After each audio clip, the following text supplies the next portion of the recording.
Hi, welcome back to Pro Shop. Today is a very special day because I finally finished all the metal work on this 69 Camaro, and in this video I want to take you through everything that has been done to this car.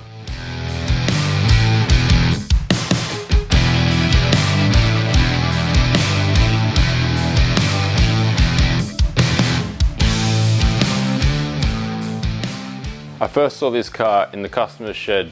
It was a recent purchase of someone else's unfinished project. The front end was freshly painted, albeit two different colours. It had no motor, it did have a new gearbox and diff, and Corvette brakes fitted, plus there were boxes and boxes of parts. It was supposed to be a simple build, powered by a carbide big block.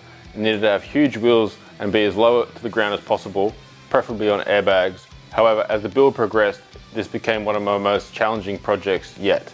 The first thing to do was set up the rear end of this car, and similar to my last build, I sent the car over to Dave at Arc Up Garage to handle it. A pair of 20 by 13 inch Simmons wheels were fitted under the rear to a short 9 inch diff. A heavy duty 4-link was designed to allow over 4 inches of travel from the shockwave airbags, and the panhard rod was replaced with a custom designed watch link to keep the rear end square through its motions. The entire front end was replaced with new components. RideTech upper and lower control arms plus a larger sway bar were added, along with shockwave airbags. SpeedTech drop spindles were also fitted to bring the ride height down another 1.5 inches, and with the 20 by 9 inch wheels in the front, the inner guards had to have some work so they didn't scrub when the car was laid out. With the suspension installed, it was now time to fit the motor. A dummy Turbo 400 gearbox was bolted to the block along with the sump and starter motor. Then I positioned it in the car as low and as far back as possible. I fabricated a set of heavy duty engine mounts for the engine to sit on, then fitted the steering column and connected it to the rack with the intermediate shaft so I could begin on the extractors. This naturally aspirated carbide big block Chev is going to have over 1,000 horsepower, and when the block arrived with the massive Brodex heads and manifold, I realised this was going to be a challenge to fit under the bonnet. The engine builder ensured me this was needed to obtain the horsepower. The airflow is critical to get the horsepower, and without forced induction it needs to have a high manifold, he tells me. Also, the extractors need to have 2¼ inch primaries, a tune length of 34 inches, and then has to flow into a dual 4-inch exhaust. Now on a drag car this would be easy, however this was going to be an engineered street legal car, so a lot of big modifications were needed.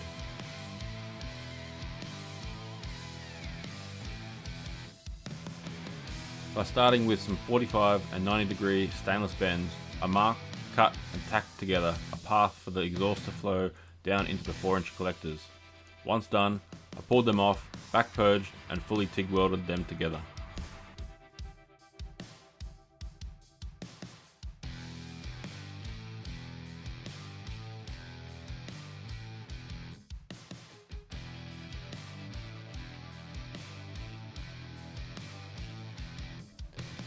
The next problem was running the huge 4-inch exhaust underneath the car, and seeing that this was on airbags, the owner didn't want the exhaust hanging down and scraping the ground, so it was decided to raise the floor up, and the easiest way to do that was to start fresh and completely remove the old one. With the floor out, I could also strengthen up the body with chassis connectors.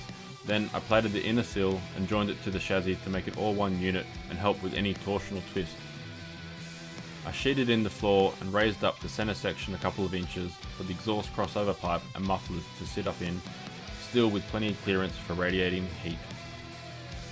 Now being a street legal car, I knew it was going to be difficult to make this thing quiet enough and still make the horsepower, so we came to a compromise. I fitted 4-inch exhaust cutouts just before the diff, so when needed the car can make its full power with all its noise with pretty much a straight through exhaust system. Then, with the press of a button, the cutouts close and the exhaust flows up over the diff into 2 custom made mufflers that should quieten this thing up enough for the street. First, the boot floor was raised to accommodate the bigger custom made fuel tank, and with the owner not wanting exhaust tips at the back, I went about incorporating them into the body of these very unique mufflers. This was by far the most elaborate exhaust system I've ever done.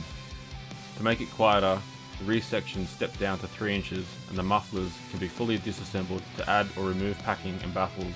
That way, once the car is complete and running, I can hopefully get the noise to a somewhat legal note.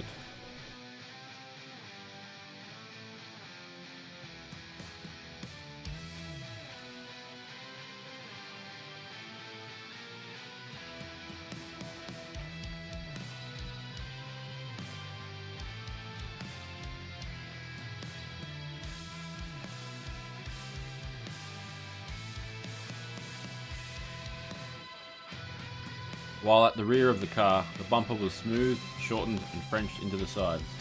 The fuel filler was removed from behind the number plate and rerouted on the inside of the boot.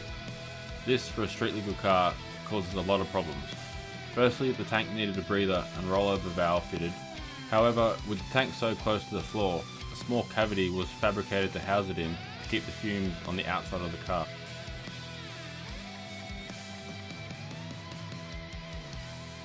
Next, the owner didn't want to drip any fuel onto the boot carpet when filling, so I made up a small trough to catch any excess fuel and funnel it out a drain in the floor.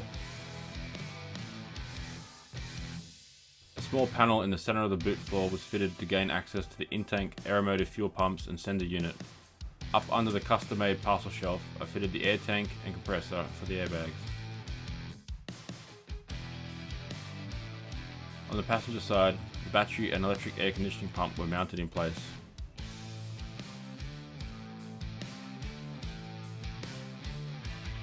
With the floor and tunnel only tacked in place, it was time to remove the driveline and exhaust so I could finish welding it all in. While the motor was out, I unpicked the old firewall and sheeted it with thicker and stronger steel. Standard on a Camaro, the airbox under the scuttle is massive, and when converted to right-hand drive, it doesn't leave much room under the dash, so I removed the whole thing and then smoothed off the air ducts as these were not needed and are prone to leak water into the car. I fitted a vintage air evaporator unit and made a custom plenum for the window demister.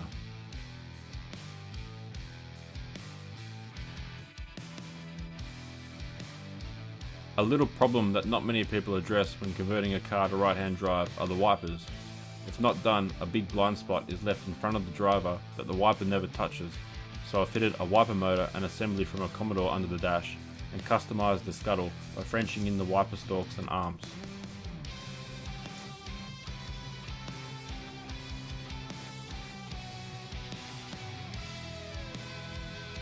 Even though the front end was freshly painted from the previous owner, it was decided to strip it back to bare metal to start fresh. And lucky we did, as some of the panels had huge dents in them that had only been repaired by filling it with around 10mm of body filler. It was then decided to get all new panels for the front end, including a 4-inch cowl bonnet, bumper bar and RS grille.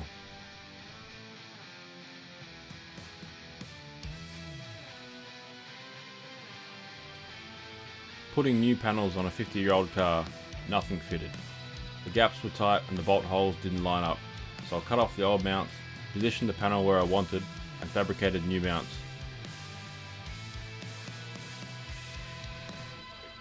Before I could start on the door gaps, I first had to rebush the hinges as they were completely worn.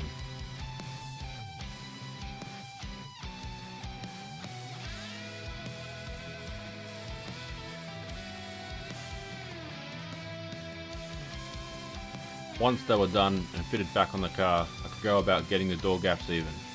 A very time-consuming process of marking the gap with tape, taking the door off, sanding it down, welding the edge, bolting the door back on, and repeating the process until the gaps are right.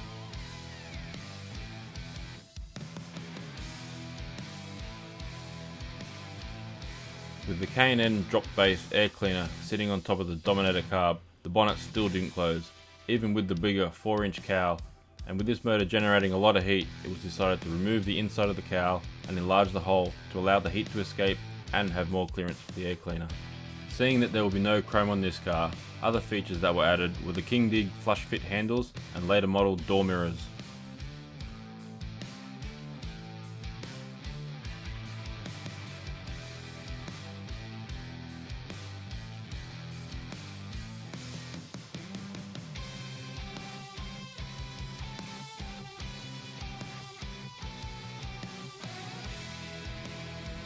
On the inside, I put a strengthening bar across to support the new billetwork steering column and also hang the wheeled reverse mount pedal box from.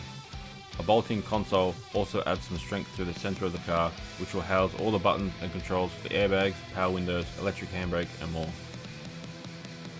Recaro seats were installed on low mount seat runners, so then I could start positioning the seat belts. Retractable inertia reels were mounted inside above the wheel tubs so as to be hidden behind the trim, and the rear section of the pillar was plated for the seat belts to hang off.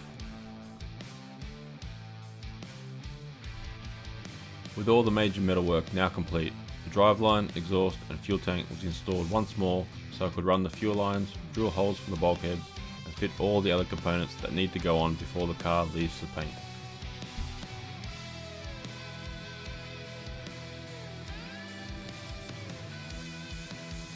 An e-stop electric handbrake was fitted under the car and the cables installed to make sure there were no clearance issues around the exhaust.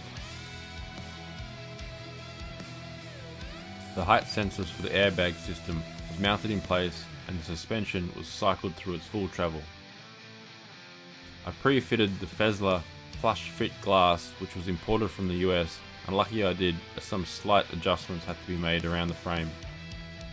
The air conditioning condenser was mounted in front of the radiator and the dryer unit tucked up under the passenger side front guard, while the driver side front guard housed the electric power steering unit. Now that everything is fitted, it's time to take it all back out, strip it down to a bare shell and send it off to the painters. This has been a huge project and it's far from being over. While the paint is getting laid, the motor and gearbox will be getting built, so in a few months time it will all come back for the final fit up, including the wiring and trim.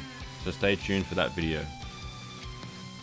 Big thanks to all the people involved and especially the suppliers of parts both in Australia and the US.